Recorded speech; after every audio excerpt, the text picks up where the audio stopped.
PK ലേണിംഗ്സിന്റെ PYQ സീരീസിലേക്ക് സ്വാഗതം. കേരള ജോഗ്രഫിയിൽ 2020 ചോദിച്ചിട്ടുള്ള questions ആണ് നമ്മൾ ഡിസ്കസ് ചെയ്തുകൊണ്ടിരുന്നത്. ഇന്ന് അതിൻ്റെ ലാസ്റ്റ് എപ്പിസോഡാണ്. എപ്പിസോഡ് 7ലേക്ക് എല്ലാവർക്കും സ്വാഗതം. നമുക്ക് ക്വസ്റ്റ്യൻസിലേക്ക് പോകാം. ആദ്യം ട്രാൻസ്പോർട്ടുമായി ബന്ധപ്പെട്ട് കേരള ജോഗ്രഫിയുമായി ബന്ധപ്പെട്ട് ട്രാൻസ്പോർട്ടിലെ ക്വസ്റ്റ്യൻസ് ആണ്. ട്രാൻസ്പോർട്ട് എന്ന ആ ഒരു ഭാഗത്തിലെ ക്വസ്റ്റ്യൻസ് ആണ് നമ്മളിത് നോക്കുന്നത്.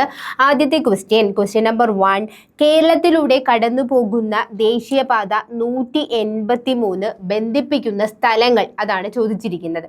അപ്പോൾ നാഷണൽ ഹൈവേ എന്ന് പറയുന്നത്, കേരളത്തിലൂടെ കടന്നു പോകുന്ന നാഷണൽ ഹൈവേ, അതിൻ്റെ നമ്പർ ഇട്ട് ആ ഒരു ഏതൊക്കെ സ്ഥലങ്ങളെയാണ് ബന്ധിപ്പിക്കുന്നത് എന്നാണ് ഈ ഒരു ക്വസ്റ്റ്യനിൽ ചോദിച്ചിരിക്കുന്നത്. അപ്പോൾ ഇങ്ങനെയുള്ള ക്വസ്റ്റ്യൻസ് നമുക്ക് പ്രതീക്ഷിക്കാവുന്നതാണ്. ഈ 2021 തന്നെ ഒരുപാട് ക്വസ്റ്റ്യൻസ് ഇതുമായി ബന്ധപ്പെട്ട് ചോദിച്ചിട്ടുണ്ട്. അപ്പോൾ ഇനിയുള്ള എക്സാംസിന് പ്രിപ്പയർ ചെയ്യുന്നവരാണ് നിങ്ങൾ എങ്കിൽ ഇത് നന്നായി നോക്കി വെച്ചിരിക്കുക. ഒരു ഷുവർ ഷോട്ട് ആയിട്ടുള്ള ഒരു ക്വസ്റ്റ്യൻ ആണ് നോക്കി വെച്ചിരിക്കുക. കേരളത്തിലൂടെ കടന്നു പോകുന്ന ദേശീയപാത NH 183 ബന്ധിപ്പിക്കുന്ന സ്ഥലങ്ങൾ. ഓപ്ഷൻ എ എന്ന് പറയുന്നത്, option A Farook Palakkad, option B Salem Edappally, option C Kozhikode Mysore, option D Dindigul Kollam. ഇതാണ് കൊടുത്തിരിക്കുന്നത്. ഇതിൽ ഓപ്ഷൻസ് എല്ലാം നമുക്ക് അങ്ങനെ പെട്ടെന്ന് കണക്ട് ചെയ്യാൻ പറ്റുന്ന ഒരു ഓപ്ഷൻസ് ഒന്നും അല്ല കൊടുത്തിരിക്കുന്നത്. ഓപ്ഷൻ ഡി ആണ് ഇതിൻ്റെ ആൻസർ എന്ന് പറയുന്നത്, ഡിണ്ടിഗൽ കൊല്ലം. ഡിണ്ടിഗൽ എന്ന് പറയുന്നത് തമിഴ്നാട്ടിലെ ഒരു പ്രദേശമാണ്, ഒരു സ്ഥലമാണ്. ആ പ്ലേസും കൊല്ലവുമായി ബന്ധപ്പെട്ട് എടുത്തിയാണ് ഈ NH 183 എന്ന് പറയുന്നത്. ദേശീയപാത 183 ഇത് തമിഴ്നാട്ടിലെ ഡിണ്ടിഗലിനെയും കേരളത്തിലെ കൊല്ലത്തെയും തമ്മിൽ ബന്ധിപ്പിക്കുന്നു. ഫറൂഖ് പാലക്കാട് എന്ന് പറയുന്നത് ഓപ്ഷൻസിൽ കൊടുത്തിരുന്നതാണ്. അപ്പോൾ ഫറൂഖിനെയും അതുപോലെ പാലക്കാടിനെയും തമ്മിൽ ബന്ധിപ്പിക്കുന്നത് ദേശീയപാത 966 ആണ്. ഓർത്ത് വെച്ചിരിക്കുക, NH 966 ഫറൂഖിനെയും പാലക്കാടിനെയും തമ്മിലാണ് ബന്ധിപ്പിക്കുന്നത്. നമ്മളിപ്പോൾ നോക്കിയിട്ടുള്ള ഡിണ്ടിഗൽ കൊല്ലം എന്ന് പറയുന്നത് NH 183 ആണ്. ഇനി നമുക്കുള്ളതാണ് ദേശീയപാത NH 544 എന്ന് പറയുന്നത്. NH 544 എന്ന് പറയുന്നത് സേലം ഇടപ്പള്ളിയാണ്. സേലം ഇടപ്പള്ളി. NH 766 966 പറഞ്ഞു നമ്മൾ ഫറൂഖ് പാലക്കാടാണെങ്കിൽ. ദേശീയപാത 766 കോഴിക്കോട് മൈസൂരിനെയും തമ്മിലാണ് ബന്ധിപ്പിക്കുന്നത്. കോഴിക്കോട് മൈസൂരിനെ തമ്മിൽ ബന്ധിപ്പിക്കുന്ന NH 766. രണ്ടാമത്തെ ക്വസ്റ്റ്യനിലേക്ക് പോകാം. കേരളത്തിലൂടെ കടന്നു പോകുന്ന 744 ബന്ധിപ്പിക്കുന്നത്, നമ്മൾ നേരത്തെ 544 നോക്കിയല്ലേ, എങ്കിൽ സേലം ഇടപ്പള്ളി എന്ന് പറയുന്നത് നോക്കി, എങ്കിൽ 744 ഏതിനേക്കാണ് ബന്ധിപ്പിക്കുന്നത് എന്നാണ് ചോദിച്ചിരിക്കുന്നത്. 744 കടന്നു പോകുന്ന ചുരം എന്ന് പറയുന്നത് നമുക്കറിയാം ആര്യങ്കാവ് ചുരമാണ് അല്ലെ. കൊല്ലം ജില്ലയിൽ തമിഴ്നാടുമായി ബന്ധിപ്പിക്കുന്ന ആര്യങ്കാവ് ചുരമാണ്. ഈ ചുരത്തിലൂടെയാണ് ഇത് കടന്നു പോകുന്നത്. അപ്പോൾ നമുക്ക് അതിന് ഏകദേശം കിട്ടും. കൊല്ലം എന്ന് പറയുന്നത് അല്ലെ, കൊല്ലം എന്ന് പറയുന്നത് അതിൽ ഉണ്ടാകും. അപ്പോൾ ഓപ്ഷൻസ് നോക്കാം. ഫറൂഖ് പാലക്കാട് അല്ല, അത് നമ്മൾ ഓൾറെഡി നോക്കി 966 ആണെന്നുള്ളത്. കോഴിക്കോട് മൈസൂർ അതുമല്ല 766 ആണെന്ന് നോക്കി. ഡിണ്ടിഗൽ കൊട്ടാരക്കര അല്ല. അപ്പോൾ ഇതിൽ ആൻസർ എന്ന് പറയുന്നത് തിരുമംഗലം കൊല്ലമാണ് അല്ലെ. കൊല്ലം തിരുമംഗലവും തമ്മിൽ കണക്ട് ചെയ്യുന്ന ആര്യങ്കാവ് ചുരത്തിലൂടെ പോകുന്ന NH 744 അതാണ് ക്വസ്റ്റ്യൻ. 744 ബന്ധിപ്പിക്കുന്ന സ്ഥലങ്ങൾ. ഇനി ഇത് ഏത് ചുരം എന്നും വേണമെങ്കിൽ ക്വസ്റ്റ്യൻ ചോദിക്കാവുന്നതാണ്.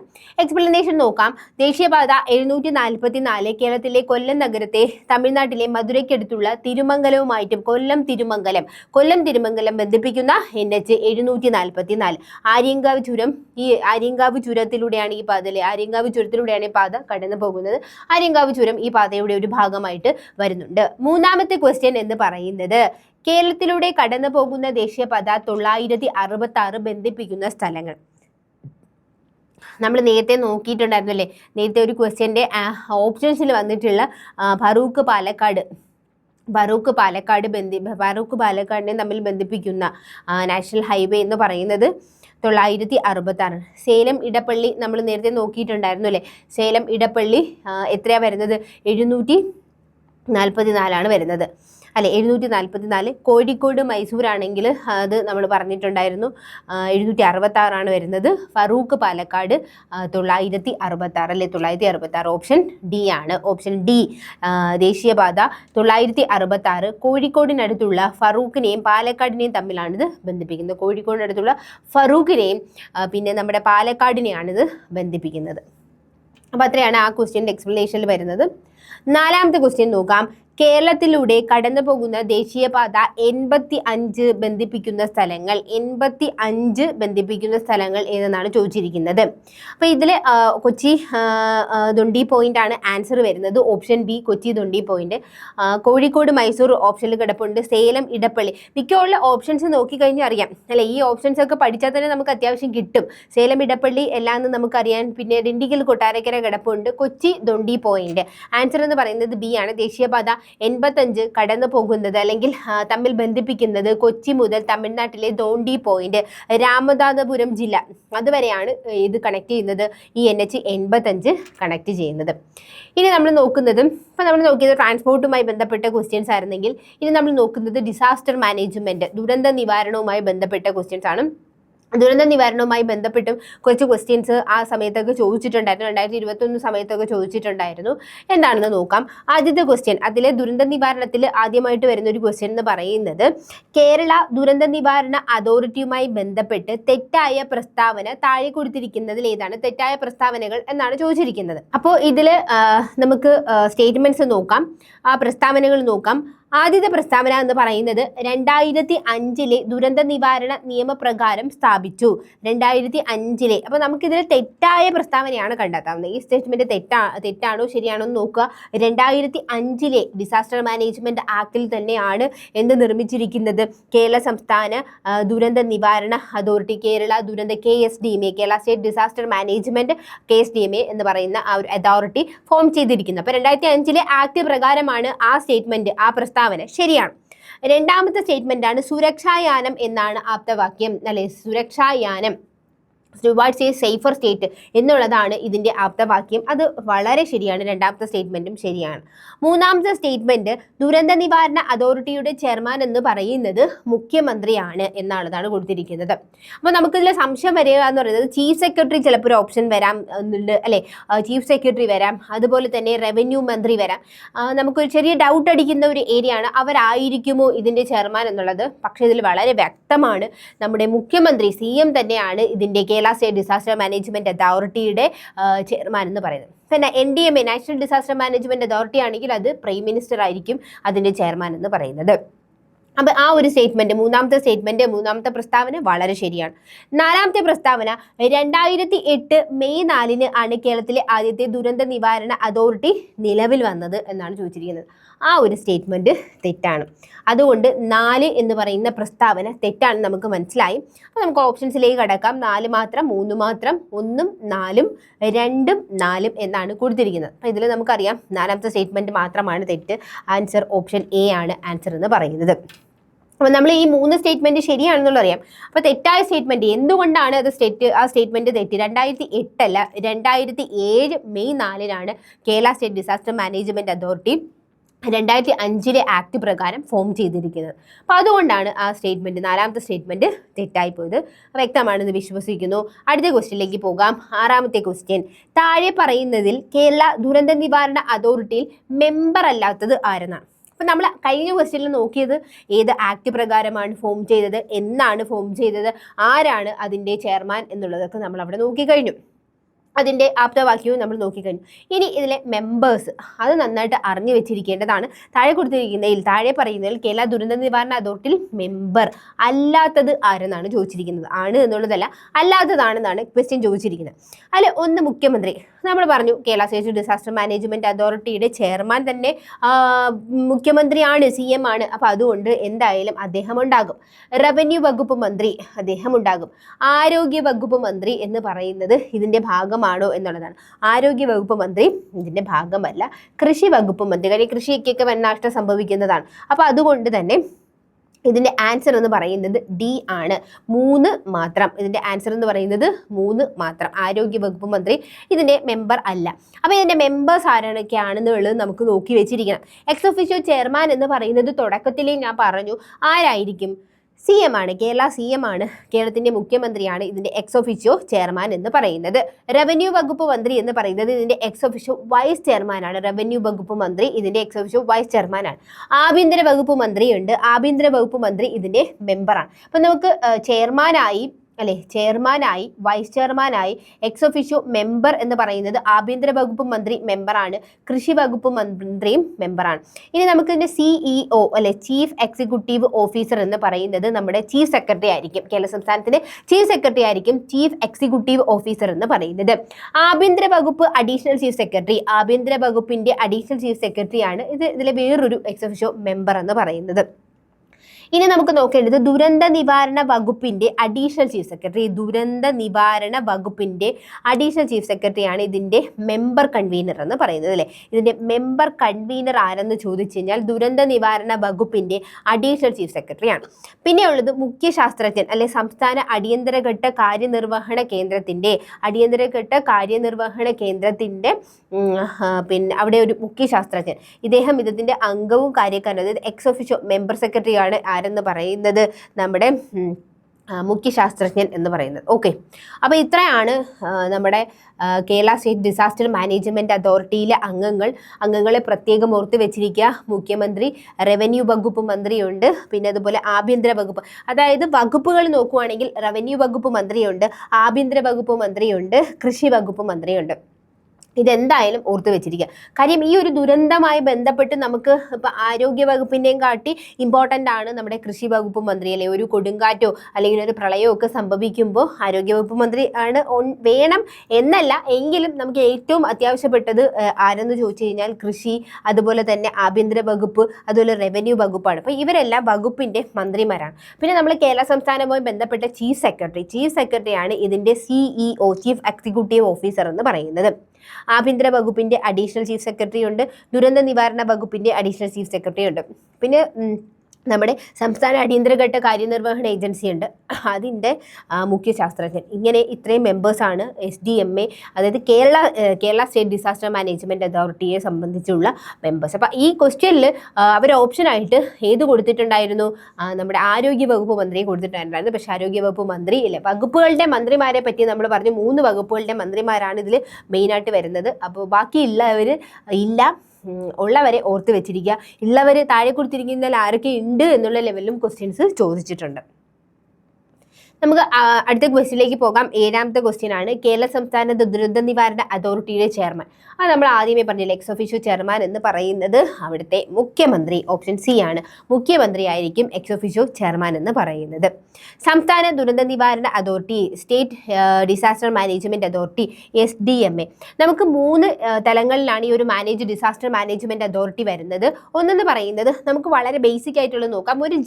ഒരു സംസ്ഥാനത്തിന്റെ ഒരു ജില്ല ഡിസ്ട്രിക്ട് ഡിസാസ്റ്റർ മാനേജ്മെന്റ് അതോറിറ്റി ഉണ്ടാവും. സ്റ്റേറ്റ്, പിന്നെ ഒരു സംസ്ഥാനവുമായി ബന്ധപ്പെട്ട ഒരു സ്റ്റേറ്റ് ഡിസാസ്റ്റർ മാനേജ്മെന്റ് അതോറിറ്റി, പിന്നെ നാഷണൽ ലെവലിൽ ഒരു ഡിസാസ്റ്റർ മാനേജ്മെന്റ് അതോറിറ്റി.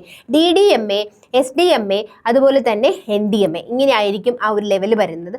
അതിൽ SDMA സംസ്ഥാന ദുരന്ത നിവാരണ അതോറിറ്റിയുടെ ചെയർമാൻ എന്ന് പറയുന്നത് അത് സംസ്ഥാനത്തിന്റെ മുഖ്യമന്ത്രി CM തന്നെ ആയിരിക്കും. ഇനി നമുക്കറിയാം ദേശീയ ദുരന്ത നിവാരണ അതോറിറ്റിയിൽ ഞാൻ നേരത്തെ പറഞ്ഞു കഴിഞ്ഞു, ചെയർമാൻ എന്ന് പറയുന്നത് PM തന്നെ ആയിരിക്കും. ഒരു ജില്ലയെ സംബന്ധിച്ച് ജില്ലയുടെ ഏറ്റവും വലിയ ആളെന്ന് പറയുന്നത് ആ ജില്ലയുടെ കളക്ടറാണ്. അപ്പോൾ ഡിസ്ട്രിക്ട് ഡിസാസ്റ്റർ മാനേജ്മെന്റ് അതോറിറ്റിനെ സംബന്ധിച്ച് അവിടുത്തെ ചെയർമാൻ എന്ന് പറയുന്നത് ആരായിരിക്കും? ആ ജില്ലയിലെ കളക്ടറാണ്. ആ ജില്ലയിലെ കളക്ടറായിരിക്കും അതിൻ്റെ ചെയർമാൻ എന്ന് പറയുന്നത്. അപ്പോൾ ഇത്രയാണ് നമുക്ക് ഡിസാസ്റ്റർ മാനേജ്മെൻറ്റ് അതോറിറ്റിയിലെ ചെയർമാൻമാരെ മറ്റേ സംബന്ധിച്ച് നോക്കാനുള്ളത്. അപ്പോൾ നമ്മൾ ആ ഒരു മെമ്പേഴ്സിൻ്റെ ഇതിൽ നോക്കിയപ്പോൾ, ആ ഒരു ലിസ്റ്റ് നോക്കിയപ്പോൾ തന്നെ പറഞ്ഞിട്ടുണ്ടായിരുന്നു എക്സ് ഒഫീഷ്യോ ചെയർമാൻ എന്ന് പറയുന്നത് CM ആണെങ്കിൽ എക്സ് ഒഫീഷ്യോ വൈസ് ചെയർമാൻ എന്ന് പറയുന്നത് ആരാണെന്ന് നോക്കിയിട്ടുണ്ടായിരുന്നു. അതാണ് അടുത്ത ക്വസ്റ്റ്യൻ എന്ന് പറയുന്നത്. സംസ്ഥാന ദുരന്ത നിവാരണ അതോറിറ്റിയുടെ വൈസ് ചെയർമാൻ ആര് എന്നുള്ളതാണ്. മുഖ്യമന്ത്രിയാണോ? അത് ചെയർമാൻ എന്നുള്ളത് നമ്മൾ പറഞ്ഞു. പ്രധാനമന്ത്രി ഏതിൻ്റെയാണ്? NDMAയുടേതാണല്ലേ, NDMAയുടെ. അതുപോലെ ആരോഗ്യമന്ത്രി എന്ന് പറയുന്ന ആള് തന്നെ എന്തില്ല, ഈ SDM Kerala state disaster management അതോറിറ്റിയിൽ അംഗമേ അല്ല. അപ്പം ആൻസർ എന്ന് പറയുന്നത് റവന്യൂ മന്ത്രിയാണ് വൈസ് ചെയർമാൻ എന്ന് പറയുന്നത്. സംസ്ഥാന റവന്യൂ വകുപ്പ് കൈകാര്യം ചെയ്യുന്ന മന്ത്രിയാണ് സാധാരണയായി വൈസ് ചെയർമാനായിട്ട് ഇതിൽ പ്രവർത്തിക്കുന്നത്. നമുക്ക് അടുത്ത ക്വസ്റ്റ്യൻ നോക്കാം. 9ാമത്തെ ക്വസ്റ്റ്യൻ ആണ്. മഴക്കെടുതിക്കെതിരെ ജാഗ്രത പുലർത്തുന്നതിന് വേണ്ടിയിട്ട് കേരള ദുരന്ത നിവാരണ അതോറിറ്റി യെല്ലോ അലർട്ട് പുറപ്പെടുവിപ്പിക്കുന്ന ഉദ്ദേശം എന്താണെന്നാണ്. യെല്ലോ അലർട്ട്, അപ്പോൾ പല അലേർട്ടുകൾ പുറപ്പെടുവിപ്പിക്കാറുണ്ടല്ലേ. അപ്പോൾ നമുക്ക് മഴയുമായി ബന്ധപ്പെട്ട് ഇപ്പോൾ മഴക്കെടുതിയെ സംബന്ധിച്ച് ഇത് നമുക്കിപ്പോൾ ചൂടാണെങ്കിലും ചൂടാണെങ്കിലും ഇതുപോലെ അലേർട്ടുകൾ വരാറുണ്ട്, പല തരത്തിലുള്ള അലേർട്ടാണ്. ഇതിൽ നമ്മൾ ചോദിച്ചിരിക്കുന്നത് മഴക്കെടുതിയുമായി ബന്ധപ്പെട്ട അലേർട്ടുകളാണ്.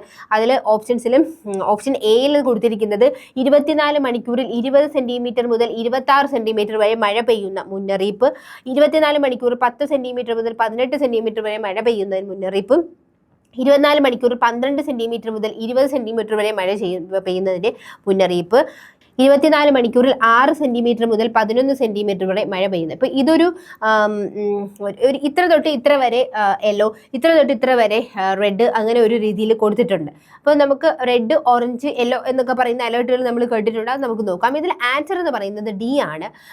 മണിക്കൂറിൽ 6 സെൻറ്റിമീറ്റർ മുതൽ 11 സെൻറ്റിമീറ്റർ ആണ്. അപ്പോൾ ബാക്കിയുള്ള അലേർട്ടുകൾ എങ്ങനെയാണെന്ന് നമുക്ക് നോക്കാം.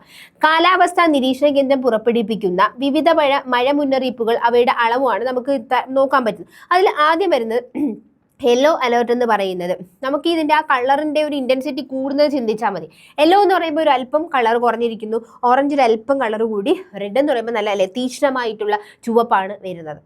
അതിലിപ്പോൾ യെല്ലോ അലേർട്ട് എന്ന് പറയുമ്പോൾ കുറച്ച് മുന്നറിയിപ്പിൽ തന്നെ അല്പം ഒന്ന് പേടിക്കാൻ വളരെ ഒരു ഏരിയ ഇല്ലാത്ത വളരെ ചാൻസ് ഇല്ലാത്ത ഒരു ഏരിയ ആണ്. 24 മണിക്കൂർ 6.4 സെൻറ്റിമീറ്റർ മുതൽ 11.5 സെൻറ്റിമീറ്റർ മഴ ലഭിക്കുകയാണ്. അതായത് ഐസൊലേറ്റഡ് ഹെവി റെയിൻഫോൾ ആണ് കിട്ടുന്നത്. അപ്പം 6.4 11.5 ഓർത്ത് വെച്ചിരിക്കാം. ഇനി ഈ 11.6 ശേഷം, അതായത് 5 ശേഷം വരുന്ന 11.6 തൊട്ട് 20.4 വെരി ഹെവി റെയിൻഫോൾ വരുന്നതാണ് ഓറഞ്ച് അലേർട്ട് എന്ന് പറയുന്നത്. 11.6 20.4 വരുന്നതാണ്. ഇനി അടുത്തതാണ് ചുവപ്പ്, റെഡ് അലേർട്ട്. 24 മണിക്കൂർ 20.4 സെൻറ്റിമീറ്റർ കൂടുതൽ കിട്ടിയത് അതിതീവ്ര മഴ എന്നുള്ളത്, എക്സ്ട്രീംലി ഹെവി റെയിൻഫോൾ വരുന്ന സമയത്താണ് ഈ റെഡ് അലേർട്ട് എന്ന് പറയുന്നത്. അപ്പോൾ ഒന്നും കൂടി നോക്കി വെച്ചിരിക്കുക. 6.4 തൊട്ട് 11.5 വരെ ആണെങ്കിൽ അത് യെല്ലോ അലേർട്ട്, 11.4 തൊട്ട് 20.4 വരെ ആണെങ്കിൽ അത് ഓറഞ്ച് അലേർട്ട്, 20.4 ഇത് 24 അവേഴ്സിൻ്റെ ഒരു സ്പാനിലാണ് പറയുന്നത്. 24 മണിക്കൂറിൽ ഒരു ദിവസത്തിൽ ഇങ്ങനെ മഴ ലഭിക്കുന്നതെങ്കിലാണ്. അപ്പോൾ ഈ ഒരു ഇതിൽ നമുക്ക് വൈറ്റ്, പിന്നെന്താണ് ഗ്രീൻ അലേർട്ട്, അതായത് നോ വാർണിംഗ് അല്ലെ, വാർണിംഗ് ഒന്നും ഇല്ലാതെ, മഴയൊന്നും ഇല്ലാതിരിക്കുന്ന അവസ്ഥയാണ് വൈറ്റ് എന്ന് പറയുന്നത്. ഒരു വാർണിങ്ങിൻ്റെയും ആവശ്യമില്ല. അതായത് അത്യാവശ്യം കുറച്ച് മഴ, അതായത് 6.4 അല്ലേ, 6.4നും ആ താഴെ വരുന്ന ഒരു ഇതാണ്. ഇതിപ്പോൾ ഇവർ കൊടുത്തിരിക്കുന്നത് മില്ലിമീറ്ററിലാണ് കേട്ടോ. അപ്പോൾ അത് ഗ്രീൻ അലേർട്ട് എന്ന് പറയുമ്പോഴത്തേക്കും അവർ 64.4 താഴെ വരുന്നതാണ്. ഇനി അടുത്ത യെല്ലോ അലേർട്ട് എന്ന് പറയുമ്പോഴത്തേക്കും ബി അപ്ഡേറ്റ് ആയിരിക്കുക. ഓറഞ്ച് അലേർട്ട് എന്ന് പറയുമ്പോഴത്തേക്കും അലേർട്ടാണ്, ബി പ്രിപ്പയർഡ് ആയിട്ടിരിക്കാം. റെഡ് അലേർട്ട് എന്ന് പറയുന്നത് ടേക്ക് ആക്ഷൻ, നമ്മൾ ആക്ഷൻ എടുത്ത് തുടങ്ങുക. അല്ലെങ്കിൽ എക്സ്ട്രീംലി ഹെവി റെയിൻഫോൾ റെയിൻ ആയിരിക്കുന്ന സമയമായിരിക്കും. ആ ഒരു ഇൻറ്റൻസിറ്റി ഇത് പറയുന്നുണ്ട് 204 പോയിന്റ്, അതായത് നമ്മുടെ മില്ലിമീറ്ററിൽ പറയുമ്പോഴാണ് അങ്ങനെ കൊടുത്തത്. അപ്പോൾ ഈ ഒരു ടേബിൾ ഒന്ന് നന്നായിട്ട് പഠിച്ച് വെച്ചിരിക്കുക. ഈ ഒരു റേഞ്ചും 6.4, 11.5, 11.6 to 20.4, 20.4ന് മേകളിൽ വരിക. 20.4 എന്ന് പറയുന്നത് മില്ലിമീറ്റർ ആകുമ്പോൾ എന്തായിട്ട് മാറും, ഇതിപ്പോൾ നമ്മൾ സെൻറ്റിമീറ്ററിലാണ് പറഞ്ഞത്, 204 എന്ന ലെവലിലേക്ക് മാറുകയാണ് ചെയ്തത്. ഇതൊന്ന് പഠിച്ച് വെച്ചിരിക്കണം. കാര്യം പല എക്സാമുകൾക്കും ഇതുപോലെ അലേർട്ടിൻ്റെ രീതിയിൽ ക്വസ്റ്റ്യൻസ് ചോദിക്കാറുണ്ട്. 2021 ചോദിച്ചത് ഈ ക്വസ്റ്റ്യൻസ് ആയിരുന്നു. ഇതോടുകൂടി 2021 കേരള ജോഗ്രഫിയുമായി ബന്ധപ്പെട്ട എല്ലാ ക്വസ്റ്റ്യൻസും നമ്മൾ കംപ്ലീറ്റ് ചെയ്തിട്ടുണ്ട്. ഒരു 7 എപ്പിസോഡാണുള്ളത്. വളരെ ചെറിയ എപ്പിസോഡുകളാണ് ഉള്ളത്. അതും വളരെ സിമ്പിളായിട്ടുള്ള നമുക്ക് അത്യാവശ്യം പഠിച്ചാൽ കിട്ടുന്ന കുറേ ക്വസ്റ്റ്യൻസുമാണ്. അപ്പോൾ എന്തായാലും പഠിച്ച് വെച്ചിരിക്കുക, ഓർത്ത് വെച്ചിരിക്കുക. ഞാനിപ്പോൾ ഈ ഒരു എപ്പിസോഡിൽ പറഞ്ഞതുപോലെ ട്രാൻസ്പോർട്ട്, അതിൽ നാഷണൽ ഹൈവേ, അതുപോലെ വാട്ടർ വേസ്, ഇതുപോലെയുള്ള കാര്യങ്ങളൊക്കെ പഠിച്ച് വെച്ചിരിക്കുക കേട്ടോ. എന്തായാലും അതിൽ നിന്ന് കിട്ടുന്നതാണ്. പിന്നെ സ്റ്റേറ്റ് ഡിസാസ്റ്റർ മാനേജ്മെൻറ്റ് സംബന്ധിച്ച് അതിൻ്റെ അംഗങ്ങൾ, അത് ഏത് ആക്ട് പ്രകാരമാണ്, അതിൻ്റെ ആപ്തവാക്യം എന്താണ്, ആരൊക്കെയാണ് അതിൻ്റെ ചെയർമാൻ, വൈസ് ചെയർമാൻ എന്നുള്ളതൊക്കെ നോക്കി വെച്ചിരിക്കാം. അപ്പോൾ ഇത്രയേ ഉള്ളൂ 2021 Kerala geography questions. Thank you.